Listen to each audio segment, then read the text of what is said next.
Kane Cutswell out of Brooklyn, New York. And if you heard the name, you should have heard the name by now, especially in the LGBT community, because she's been rocking since 2007, 2008.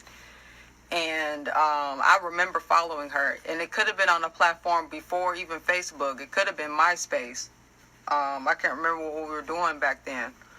But, and then the other person was Julie from downtown Oakland, Jack London Square at United Grooming. Kane Cuswell's shop is called Camera Cuts. I think that's, hold on. Camera Ready Cuts. That's right. I knew there was another name in there. Camera Ready Cuts. So, y'all are welcome to ask any kind of questions. As they come in, I'll address them as long as they're, appropriate for what we're talking about here. But we want to really get down to the nitty gritty of where this even starts,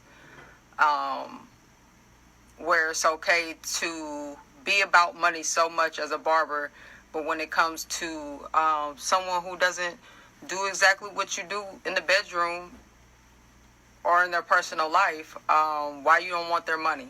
I've literally seen barbers act busy so they don't have to service a gay customer. And this person is finna be loyal to you, most likely. You know what I mean? Because of his great experience, like, wow, I finally found a shop that will accept me. It's not even a question. It's not, I don't feel nothing. So, right away, I'm about to jump in with someone who I've known for a very, very long time. Very, very long time. I think I met her, she wasn't even thinking about barbering, and just has somehow found the spirit of barbering through her search of what she wants to do. Being a gay black woman, there's not too many things we can do looking like this and enjoy our space. And I'm sure that is one of the reasons why she's a barber. That definitely plays a role on why I continue to be a barber, is because guess what? I'm my own boss. You know what I mean? I create my own dress code, and basically all I need to look for is the ownership that will support that.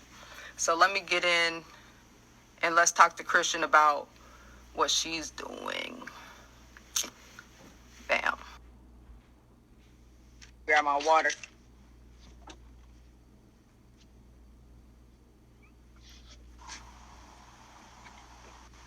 Hey, What's up? what's going on? I'm doing really good. How are you? Yeah, good. Can you hear me okay? Yeah, you sound good. Awesome. I'm outside, so I didn't know if it was too windy or if it was sound was going to be a little distorted. No, you're good. Awesome. Thank you for having me. I appreciate it. No, thank you for taking the time. Not like you don't have time. But, at this moment, I ain't got nothing but time. So, Right. Why not do something that's really important and valuable, and also support, your fellow barber, for sure. You were definitely one of the names that came to mind when I thought of this topic, because, well, first of all, we've had discussions about this back when I was trying to do a documentary on this. You know what I'm saying? Yeah, absolutely. And highlight the discrimination. And unfortunately, it's not anything that anybody wants to talk about. Right. But the bigger picture is, one day there needs to be some guidelines in text where owners, and not just owners of barbershops, but owners of barber schools, absolutely, to have a certain amount of standard and stop putting out trash ass barbers. Yeah, absolutely. The complaint that we get is that they're only there to pass the test. They're only there to pass the test. People are paying $23,000, $36,000 even $9,000 is too much to just to study a test to pass it. And owners of barbershops are frustrated because you got these classless barbers coming into their barbershops, still needing so much training. Right. And they don't have time for that. They're like, whoa, where is this coming from? What is this wave? And then so now, finding out, well, barber schools ain't doing what they're supposed to do. So right. it leads to destruction. So I'm trying to have an open conversation. You can tell them where you are, where you're cutting, promote yourself a little bit. And let's get into some things you've experienced. And this doesn't have to be no sad.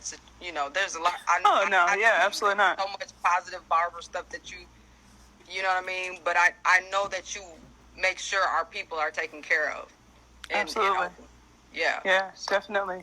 I mean, that's by far a great introduction, I think, to what the topic is going to be. But I work at a barbershop called Levels in Oakland, in Old Oakland, and I was working for myself for a while, and going back into a barbershop I knew was going to be tricky because you always think about, okay, who's going to be working there? What's the vibe going to be like? Again, with trying to maintain safety for my clients, like, you have to, as a queer Black masculine presenting woman, you have to think about those things, and it's sad that it doesn't, I'm not saying that it doesn't cross most like cis men's minds about what it's going to look like and how much safety they're going to have to provide for their client. But it is something that is at the forefront of our minds whenever we are jumping from shop to shop or whenever we're creating our own space.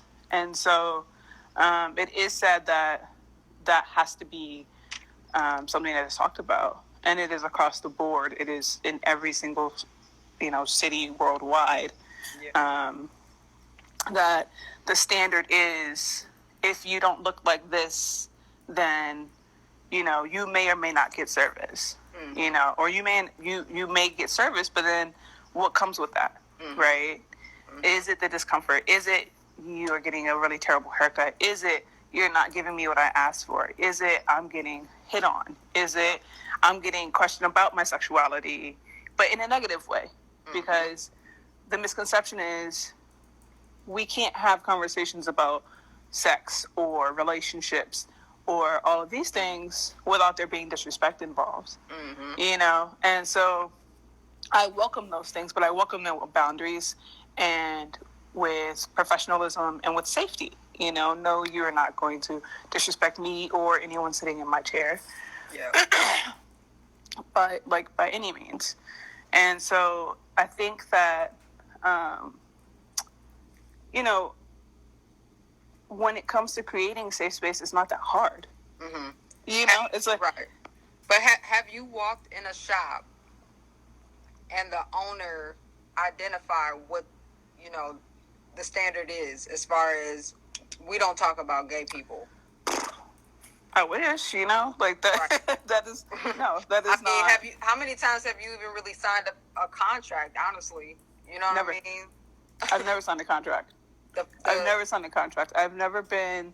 The very first shop where I worked had training processes, but nothing was based around safety, security, standards around what is appropriate to be talked about. None of that. None of that is music, music selection, just present, however you even just present yourself as a professional, right? That doesn't mean how you dress. It is. I think it's not complicated, and I think that it's been made into this complicated thing, which is why we don't get the respect that we deserve, right? That's exactly what I was leading to, is you want to be looked at as a professional, yet if I go to Starbucks, Walgreens, anywhere, they're going to hand me some type of document with their expectations of me. Right. Period. Right. Most Right. shops don't have that. Yeah. Most And shops, and like you said, there's no training in place, and it does start from the top, right? It starts from the barber schools. It is their responsibility, but it is not the barber school's responsibility to make that person a professional human being, or change that person's perspectives of how they view gay people, right? It is our own personal responsibility to not judge someone or to not be abusive, or like all of these things are placed on the individual person. And also, what is common, no one says anything, no one stands up for that person even if they don't believe in it, right? You can see like all this behavior happening in the barbershops, and that one person who's like, I don't think this is right, you know what I mean? Like, nobody should be talked to like this, blah blah blah. They don't want to stand up and say anything because they'll get called out. They'll get like, oh, are you gay? Or are you like, and like even just having masculinity challenged, right, is the real reason why this is happening. Yeah. Yeah. And because it's supposed to be this masculine environment, this masculine space, it is the quote unquote safe space for men, right? For cisgender men. And it's straight men mostly, right? Yeah. Well, you think they are. Right. And even right. And well, that's the thing about, even turning away gay men, or, having blatant conversations about gay men or gay people in the shop while a gay man is in the chair, to intentionally make that person uncomfortable so that they don't come back, right? Instead of just recognizing them as a person and saying, okay, cool, like, I don't know you, but I have all these biases. I can keep them to myself in order to provide a service for you. You know what I mean? Yeah. And it's not thought about that way. It's almost like there's a gatekeeper, where they're like, boom, you may enter if, you know what I mean? What are some of the things you do in the shop to keep your, tell me some things you do in the shop to get along with your staff, with your co-workers. I mean, in the current shop where I'm at, the vibe is great. Okay. Honestly, it's been probably one of the best spaces that I've worked in general. From time to time, there's some like, not disagreements necessarily, but just like, we're all different people. We have all different personalities. We don't always see things like, the same way. But for the most part, we are all on the same level of, we're here to take care of our client when they come through that door. You know what I mean? Yeah. And take care of each other. Like, we all give each other hugs. We all, like, buy each other lunch. We very considerate. We're like, what do you need? It's like a little family. You know what I mean? Mm-hmm. But it hasn't always been that way with the shops that I've worked at. And so it does feel really nice to have somewhere where... Tell me about some of the challenges at a shop. You don't have to get too detailed, but just so people understand, like, it really happens. Yeah. I mean, well, sometimes, like, just being the only woman or the only female or even just, like, a queer presenting person, you get this, like, oh, well, of course you're going to agree with me because you date women type thing, right? Or I can say X, Y, and Z because you date women, so I can talk shit about women. I can, throw women under the bus. I can make inappropriate comments about female clients that coming in and out the door. I mean, the list goes on, right? Yeah. And a lot of it revolves around the sexualization of women. And it's just like, it's kind of sickening because it's like, is this what happens, behind closed doors? Yeah. When we aren't around, right? And it's just how you truly feel about people and women, know? Right. And it's like, wow, it's eye-opening, like it's eye-opening, right? It's eye-opening. And because you walk into a boys club, right? You're like, oh, shit. Yeah. So I just got free entry into, like, the fuckery that happens behind all closed doors, right? And I'm like, how do I find my way out? Like, where's the nearest exit? Like, run for the hills, And it's one of those things where it's like, do you, do you kind of just like stand in the background and sort of like make yourself small and take it, right? Because this is the way you make a living. This is like this is it, right? Or like myself, do you stand up and say something? Yeah. And so I am that person who stands up and says something. Okay. I don't have time. I don't have space. I am too grown and old to like, to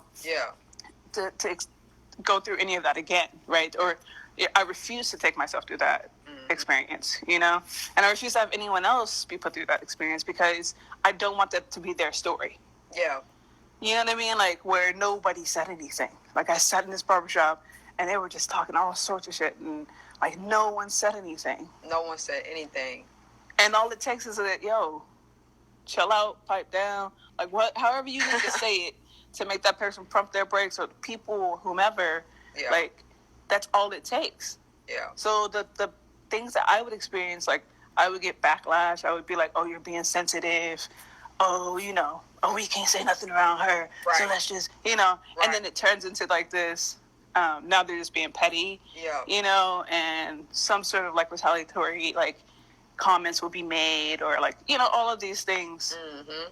And so, I just started being like, okay, if that's how you feel, cool. Mm-hmm. But, you're not going to hurt my pockets. Yeah. You're not going to hurt the people around me, the people that I lovingly invite into my space, who expect something from me. So you can chill, you can stand over there and be quiet, but this is not going to be the way it looks. Yeah, right.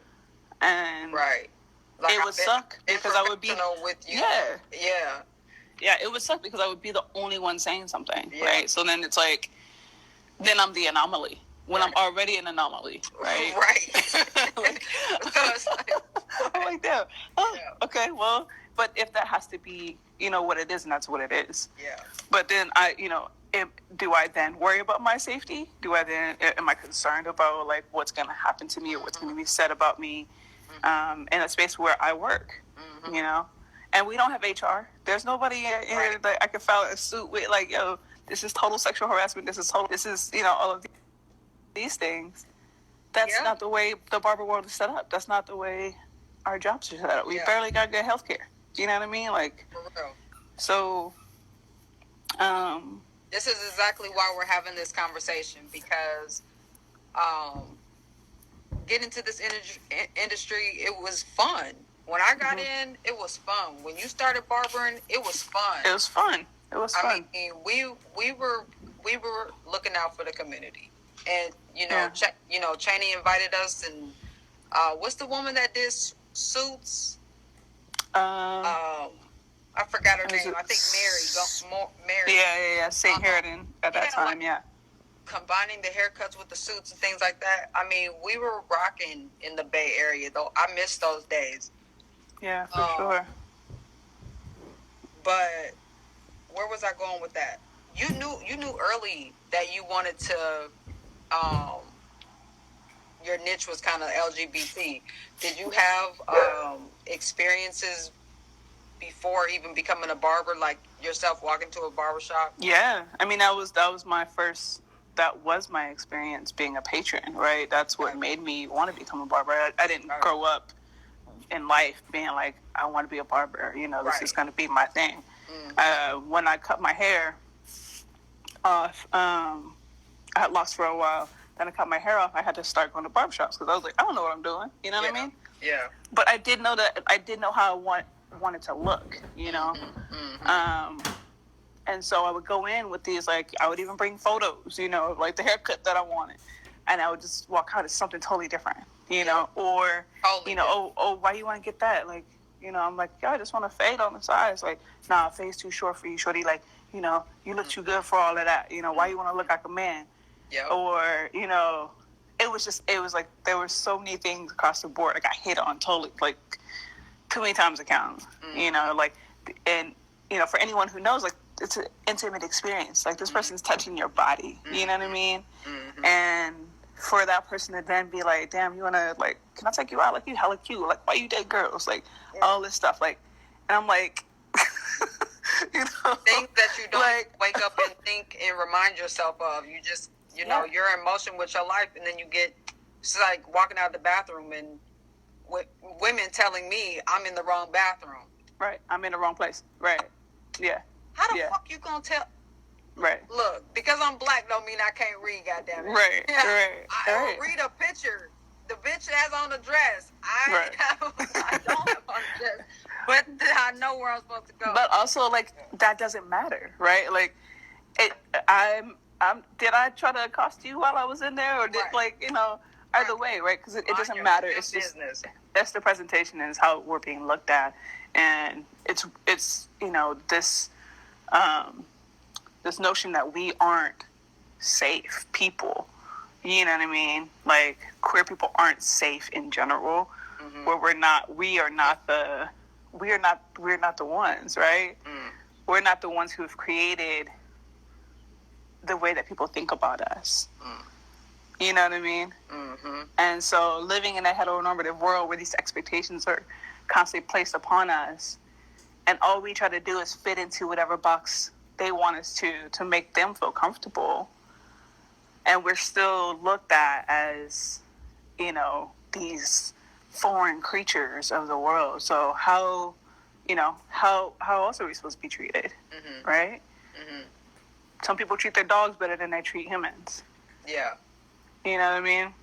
And although I think it's an accomplishment, I think it's very unfortunate that we have to have LGBT barbershops. Absolutely. I think it's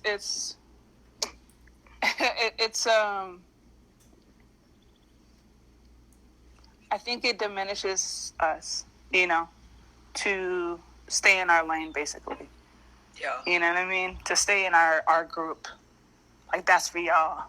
You know what I mean? So you go to your own barbershop. Mm-hmm. Like, you don't have to come here. Mm-hmm. And I don't think it's fair. I don't think it's right. I don't, that is and will never be my intention, because my group of my people don't look like that. Everyone looks different. Everyone is different. Everyone identifies differently. Everyone, whomever, it doesn't matter, right?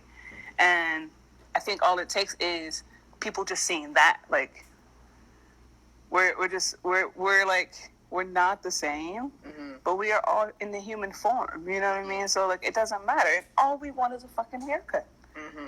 You know what I mean? But also, I want to enjoy myself. I want to, laugh. I want to talk about my life, my family, my things, my interests. I want to listen to some dope-ass music. I want to, I want to feel good. Mm-hmm. And when you can't walk into a space and you don't feel good, that's not for you. Mm-hmm. And, absolutely. Yeah, I mean, it's sad that we're still having this conversation, right? Like, this was our initial conversation, 8 years ago. Yeah. And we're still here, But it's good, though, that we still have these conversations, because it hasn't gone anywhere. Right. We haven't given up. Yeah. Because we're not going anywhere. Absolutely. And I see so many little barbers now. Mm-hmm. And I'm just like, I have to keep doing this and pushing, because y'all don't need to get treated like this. Absolutely. You don't need to be having drinks with all the fellas in the barbershop and someone put something in your drink. Right. Yeah. You don't need to come back the next day and somebody fuck with your shit because you got $60 for that haircut and they're doing fucking busted ass $18 haircuts. Right. Get out of my pockets. Right. I'm definitely not counting yours, because I'm over here getting money. Right. You know what I'm saying? So those type of challenges, I spoke with 2 owners today, and I can't believe how much frustration they have with this issue. And I'm sure there's so many other issues that they have that they don't have anyone to talk to about. Mm-hmm. The bigger picture is that something has to be in the text. Something has to be in text, and just kind of like a statewide, nationwide, whatever guidelines, just like corporations. Right. Everyone wants the title of ownership, but they pick and choose what parts of the ownership, and it's usually just the cash part, the money part. Absolutely. Absolutely. You know what I'm saying? The receiving part, not even the paying your bills or upgrading this mug. You know what Right. I'm saying? So that's really, like I said, why we're having these conversations. I need more people to talk about it. Absolutely. I mean, it is a constant conversation for me. You know, It I can't think happen in the barbershop though, because no. Well, you know, the thing is that it has to happen in the barbershop, right? Because that's where it starts. well, But it can't happen inside the barbershop during shop hours is what I mean by that. Meaning, this shit can't be on the floor. We can't have this conversation with customers right. around. That's not their business. We need to work out our household issues before we even open up. Right. You know what I mean? Those are the kind of things like my interests. You know, I want to listen to some dope ass music. I want to I want to feel good. Mm-hmm. And when you can't walk into a space and you don't feel good, like that's not for you. Mm-hmm. And absolutely. Yeah, I mean, it's sad that we're still having this conversation, right? Like this was our initial conversation, like 8 years ago. Yeah. And we're still here, you know. But it's good though that we still have these conversations because it hasn't gone anywhere.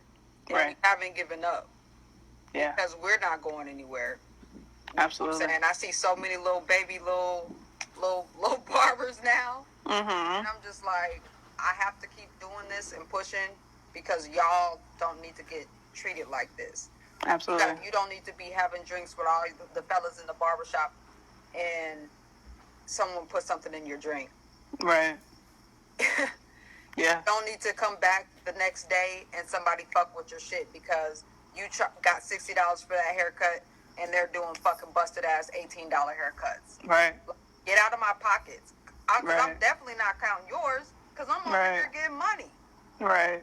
You know what I'm saying? So those type of challenges, I spoke with 2 owners today and I can't believe how much frustration they have with this issue.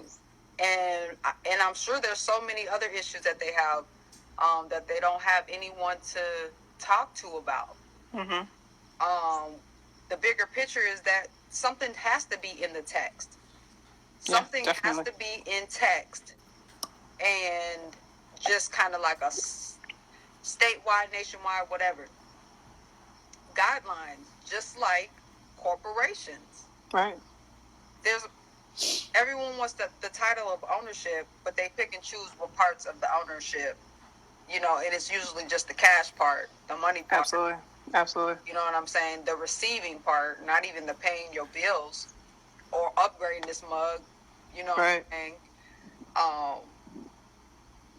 So that's really, like I said, why we're having these conversations.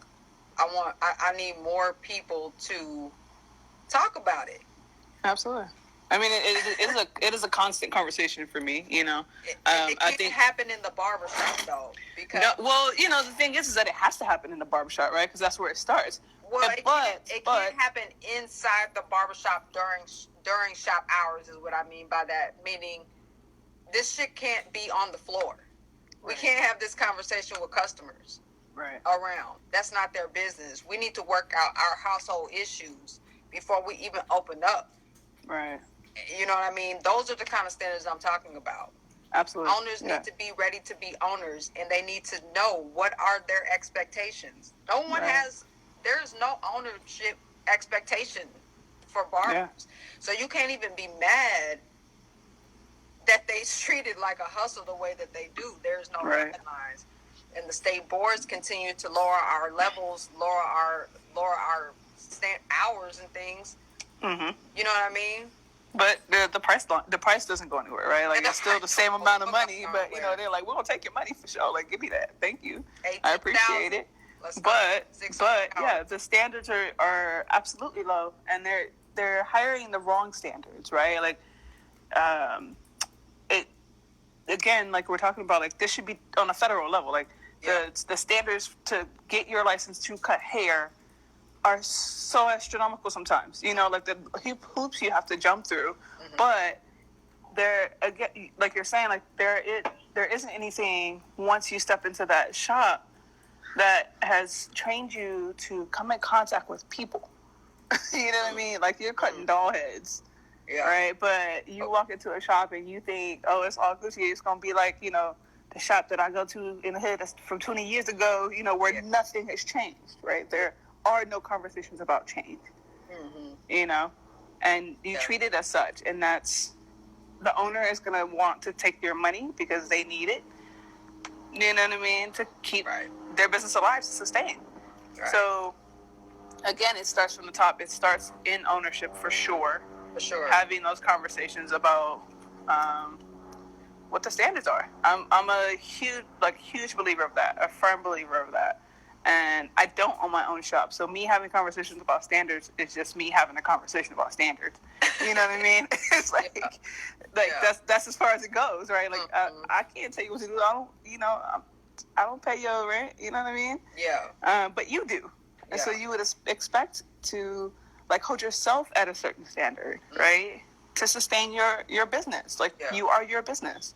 You are your own brand. We're like, we are a walking brand. Yeah, for sure. So if you decide to conduct yourself, you know, in a fuck way, then that's what you're going to get, you know, and people see that.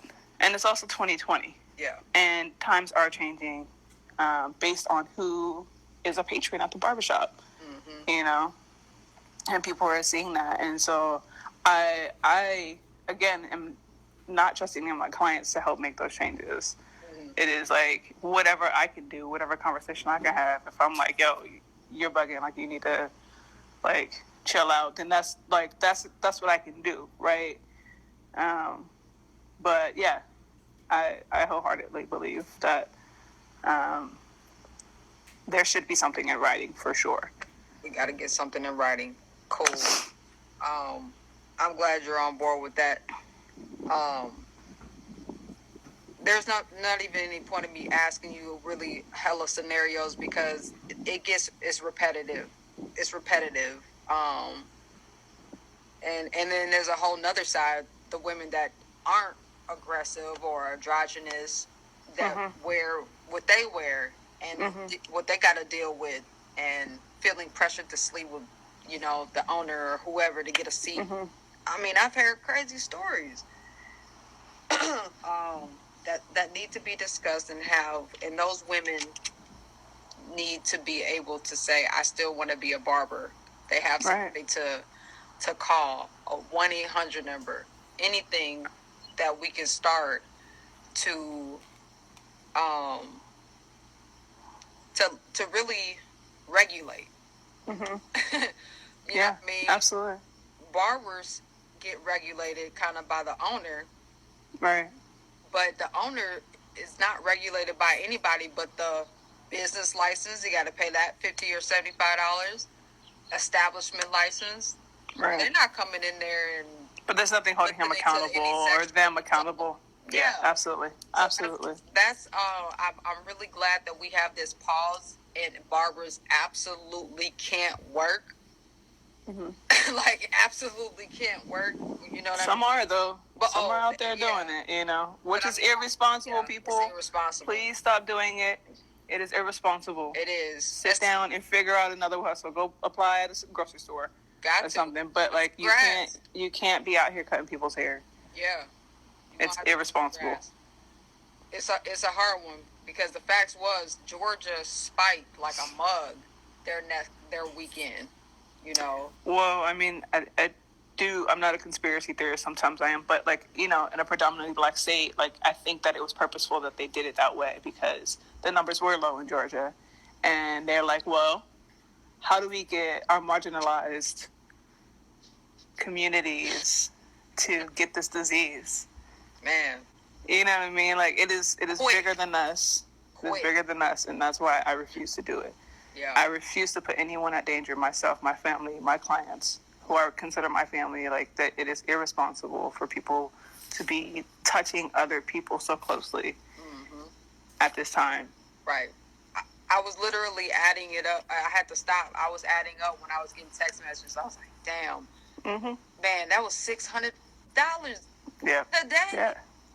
But it's like, seriously? Is it worth it? You know? I'm not gonna be here to spend it. It ain't enough to bury me.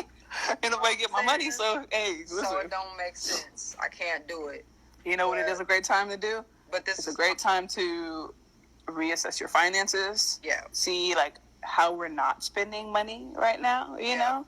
Yeah. Like the things that are necessary and the things that aren't. Mm-hmm. You know, like that's what I've been doing. Like taking a step back and being like, damn, like, oh, I'm not eating out every day, so I'm not spending $50, $60, like, you know, and that's like $500-$600 a week. You know what I mean?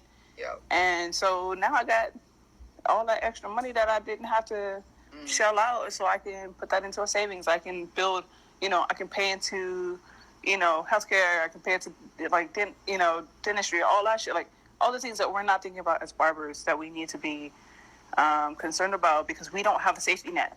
We don't have a 401k, but you can set up a 401k.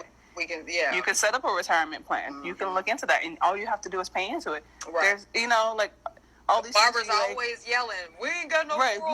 I'm like, because you're your own business, bruh. You gotta do the work, all the work, everything, all the work, everything.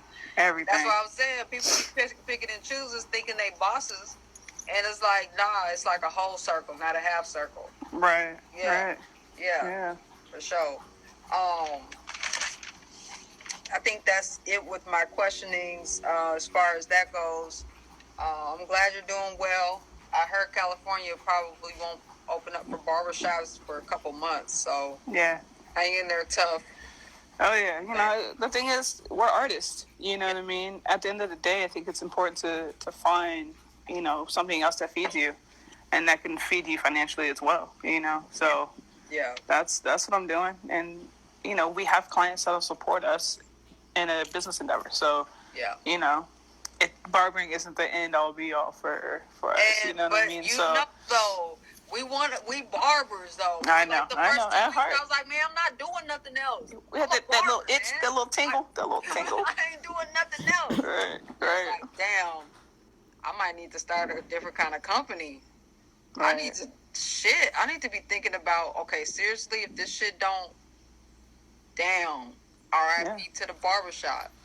But again, like I said, we have built-in people who will support us, you know what I mean? Like those, and will understand what's happening. So it's, you know, it's on us. And that is, to circle back to what our topic is here, like creating safe space, creating like this level of like familyship with your clients, making sure that they're okay. They make sure that you're okay. Yeah.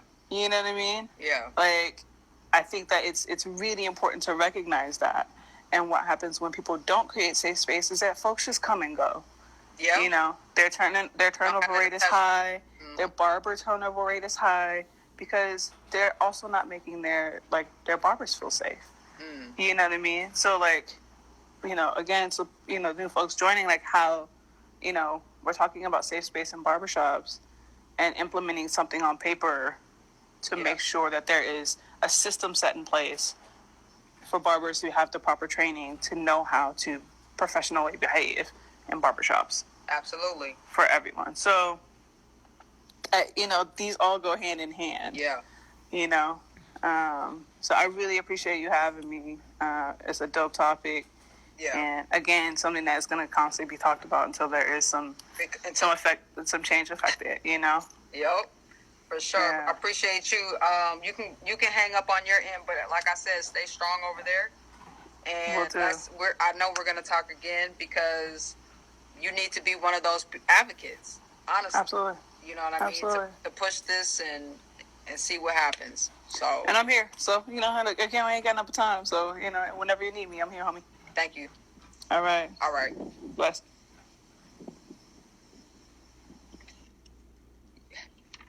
Yeah, so that was Christian out of Oakland, California at Levels Barbershop, okay? So, safe space for LGBT, man, that's important.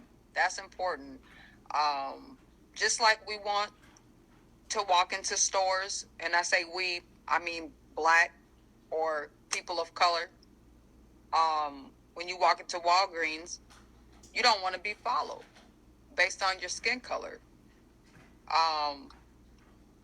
we don't want to be judged based on wanting a short haircut. A female, why do you want to, like she said, why you want to cut your hair, shorty? That's none of your fucking business. What is your business is this is the drop fade that I want, and don't go up on my knot. That's what you really need to be focused on, is the precision of the back of my head, because if you go above this knot, I'm going to be mad.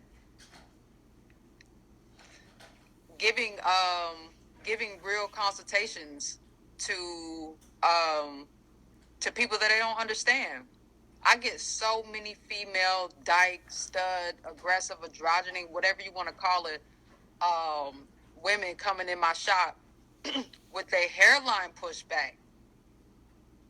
I mean, everywhere though. You know what I'm saying? Like, why would you box a woman out like that? Like, it's not even necessary. You know, like, you giving her a straight nigga cut. your idea of her is that she want a nigga cut, and that's just like, skirt. What'd you say, to the 60s? I'm not lying. I've repaired so many women's hairline. I've seen some, and I'm just like, who did that? And why did you keep going back where your whole corner is, no. Like, this is going to take a lot of vitamin E and grapeseed oil and a lot of love. And stop brushing right there, because you know what I mean? But it's unfair. It's unfair. And we don't get no discount for dealing with that shit. And it's unfair to me because I'm a Cancer. I'm very sensitive to bullshit. And if I feel that around with my coworkers doing that, I'm going to leave. I'm going to leave. Christian says she stands up and says something. I don't. Because guess what? I'm putting myself in a role of, I'm an advocate all day, 100, all day, every day. But when I'm in them shop, nigga, I'm sorry. You're the owner, though. I'm not finna do your job. You just gonna feel me leave. You finna feel this 200 you not finna get, that you think you finna get. And I'm bouncing on you like that because you don't take care of your business. I'm bouncing on you like that because you don't take care of your business. So them 200,000, no, I'm not paying you. I'm not paying you. So, I will leave a dude's key at his desk real quick. And I'm not proud of that, but I have to do that.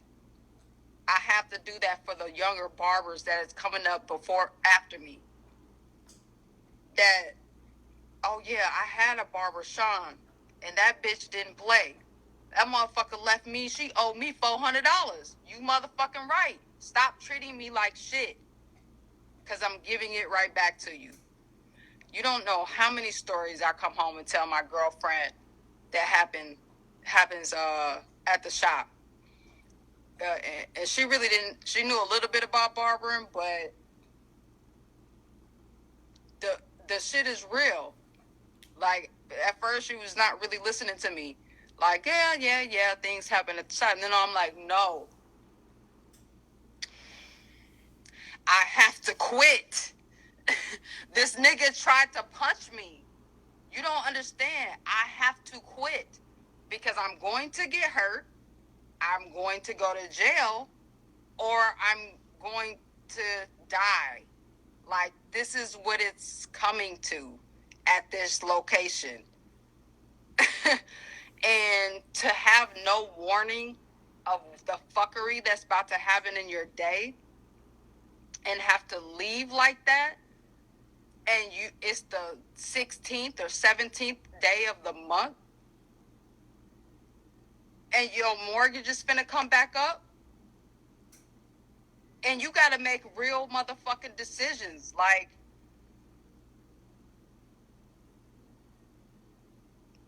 And there's no one to tell because you have such an irresponsible owner. You have such an irresponsible owner that really is the owner because he likes the title. Ain't never had a business class in his life. Wouldn't know how to keep books. Wouldn't know how to make a schedule. I worked for a dude that had a barbershop in the mall with no schedule. How can you run a shop that's open for 12 hours with no kind of system of rotation of barbers? Don't you know at about 8:37, all the barbers trying to get up out of that bitch? So who's closing at 9? Who's putting down the gate? Oh, the nigga that didn't realize that he went to the bathroom, never came back. He went to the food court, never came back. He said he was going to get some shoes and never came. Oh, I'm closing. How many days and how many nights can you do that? So I've gotten a little bit off topic, but it's just real shit. It's coming down to this ownership, and y'all need to boss up. But don't nobody want to hear that. But now you got to hear that. Now you got to be the boss because your shit's all messed up now. Your landlord's still asking for his cash, and you don't have those barbers there. We cannot work, you know? So now you realizing how much of a boss you really want to be. I'm so very thankful for this time. I don't know when I would have been able to digest all the things that were kind of going around me and why I was feeling the ill will with the barber industry the way that I was. Because I said, I love this skill so much, but I'm turned off by the industry. Letting go of dreams, letting go of things I worked 4, 5, 6, 7, 10 years for, things that I've invested tens of thousands of dollars to do, like the Shesmybarber battle in Oakland. We started that in 2015. My goal was to have $10,000 to start my show, and I saved $10,000 and had my show. And it was phenomenal. I've had the best of the best of the best female barbers at my show competing. Yeah, suites are definitely becoming popular. Well, see, Team Barber Indiana, my issue is that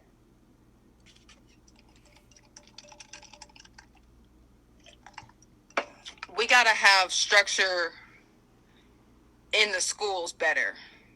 But the fact that these students are just looking to pass their hours and they ain't required to do no like customer service training and things like marketing training and things like that, they're going out here and trying to open up shops right away and don't even know the culture, don't even know what they to do.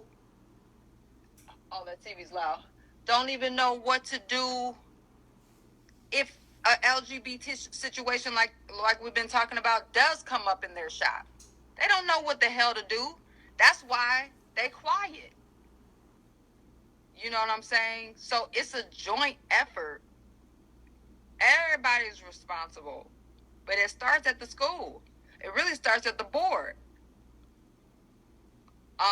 Younger barbers or veterans who feel they're elite because they're charging, or other social media yeah, man, the charging,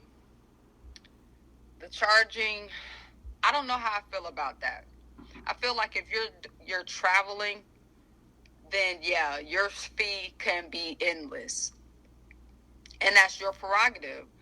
But for people to be saying like they're gonna be starting to charge $100 for or $500, I don't hang around those kind of people. Maybe you hang around those kind of people with that kind of money. I don't even really hang around people. You know what I'm saying? I really just kind of be focused on solutions and solving shit in my own life. But yeah, it's a lot of things that need to get down on paper. It's a lot of things that we need to get together. We need to get down on paper, and we need to present to the board in a fashion that they can't deny it. we need on top of theirs, we're going to be that in between, kind of like the NBA just came up with this like C League or G League or some type of letter they used, and I said, man, that shit was brilliant. Instead of making kids want to go to college, that they don't want to go to college, they don't have the money to go to college, they get, you know what I mean, or they're getting partial scholarships and have to come up with the other half and stressing their family out and stuff. They came out with the G League that they don't have to even think about them goddamn SATs and ACTs no more. They finish their school, they spend a year, they get 30 or 40 or 50 grand, which is Gucci at 19. Like, how much do you really need coming out of high school with no education, feeling yourself just because you can dunk a basketball? So they paying these guys this little stipend, and they're training you to get into their next, you know what I'm saying, to their next level. So it's like NBA college without the book work, but it's gonna be a lot of book work. You're studying the hell out of basketball. We need something like that between this. You pass a board and entering a shop, because the owners are frustrated. They say this is not a school. I've had barbers come out of school and come behind my chair. Like, what are you doing? I'm not trying to teach you how to do the shit that I'm doing. This is the game. This is the game. You know what I mean? So, team request you. Okay, cool. Hold on. All right, we're going to get somebody in. Team Barber, Indiana. Thanks for tuning in, everybody. Hey! What's going on? How you doing? Good, how are you? Good. This is Eric, president, founder, and CEO of Team Barber, Indiana. Okay. Nice. And I wanted to explain to you my text of what I meant. What I meant was a lot of these younger barbers are studying the social media veterans. So these younger barbers are leaving school feeling they're already at that plateau. So they going into shops disrespecting the veterans like yourself, and then making it hard because they don't understand the business of barbering.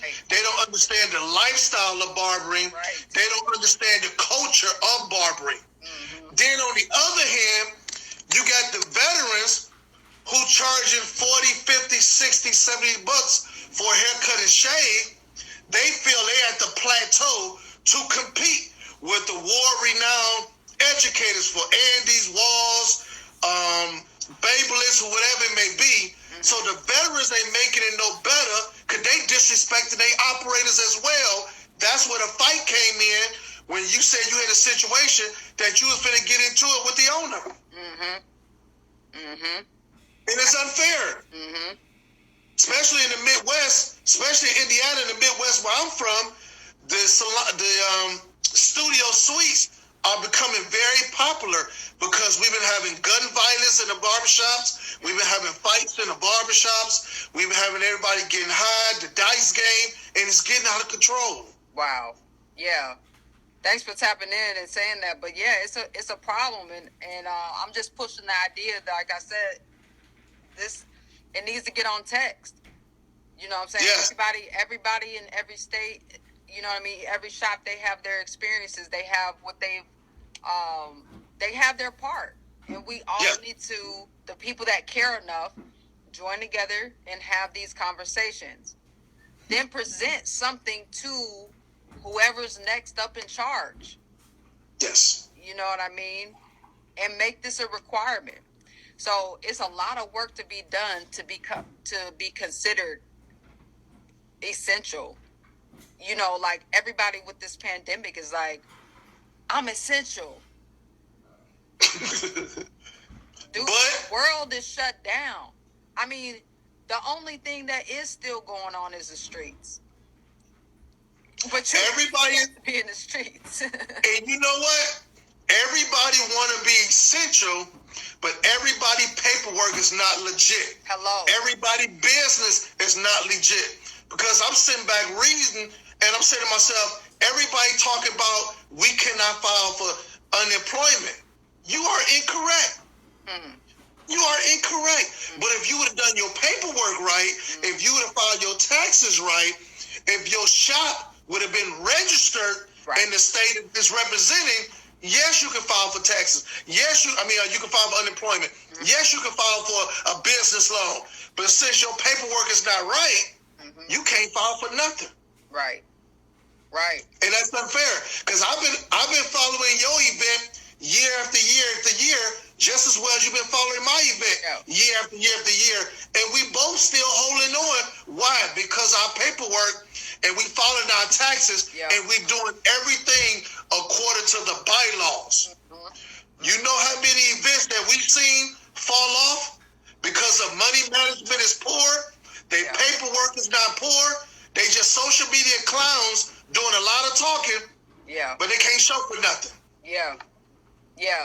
It's this quarantine has been interesting because I've been getting on a lot of lives and I'm listening to what these leaders, and I don't know if they self-proclaim, I don't know who then came up with the award system or reward system, but I know as a licensed barber since 2012, I ain't never voted for a leader. I would love to vote for who should be on the committee to get this shit organized. Yes. But I haven't. And unfortunately, people just feel like it's up for grabs. But it's a lot of work and a lot of dedication and a lot of commitment and a lot of love for this game you have to have before you can just jump up and have 57,000 followers and think that you are running shit. Hey, but hold up. For $100, I can get 50,000 followers. You and I know, and let's keep it real. We know they paying for followers like that. We know that, man. Ain't nobody following y'all like that, man. It's more non-professionals than they are professionals. And you telling me you have 1 million professionals following you? You have, come on, keep it real, man. Really? Stop. Yes, I feel that. This conversation is going to continue. It's telling me I got 1 minute and 30 seconds left, but I thank you for tapping in. I thank you for tapping in, and I'm going to tap back to you so you can be one of the people that help get this on the text. And you take care of yourself, man. I don't know if you're going to have your event this year, but if you do, keep me updated. Okay. My event, the Crossroad Beauty Show, is in October. It's the 7th annual. I'm looking to either or postpone it or either reschedule it. One of the two things. Go ahead, I'm sorry. October what? October 11th. Okay. But due to the pandemic, I might end up postponing it, but it's on my profile. Okay. It's on my profile. We'll talk more. Tell them what your IG is. IG is Team Barber Indiana. My website is teambarberindiana.com. Twitter, LinkedIn, Snapchat. It's all Team Barber Indiana. All right, let's support one another and let's do it, everybody. Thank you, Queen. You be good, babe. Thank you. Right. Okay. All right, we're about to log off. I appreciate a fantastic show. Everybody that been involved. I'm hoping that this will save this time so that we can go ahead and listen to it again. All right. Y'all be good.